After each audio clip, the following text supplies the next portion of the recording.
ప్రజా TV Telugu news. Narendra Modi గారి నాయకత్వంలో మాకు వర్గీకరణ కూటమి ప్రభుత్వం చేసింది.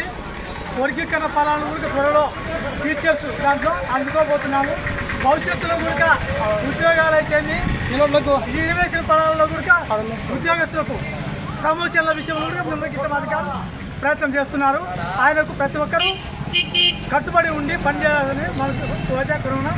గత 30 సంవత్సరాలు పూర్తి చేసుకున్న ఈ ఉద్యమం 31 సంవత్సరం ఈ రోజు నుంచి మొదలవుతుంది. కాబట్టి ప్రతి ఒక్క మాదిగ బిడ్డ ముందుండి పనిచేస్తామని తెలియజేస్తున్నాం. జై మాదిగ, జై బృందకృష్ణ మాదిగ. ఈ జెండా ముఖ్య ఉద్దేశం మొట్టమొదటిసారి 1994లో ఈదుమూడు గ్రామంలో ప్రారంభమైన ఈ జెండా ఈరోజు గ్రామాలు పోయి, తాలూకాలు పోయి, జిల్లాలు పోయి, రాష్ట్రాలు పోయి, ఢిల్లీ ప్రభుత్వాన్ని గతిగతిలాడించే స్థాయికి ఎదిగిన ఈ జెండా మన జెండా. ఈ జెండా పేరు మాదిగ రిజర్వేషన్ పోరాట సమితి బృందకృష్ణ మాదిగ ఎంఆర్పిఎస్.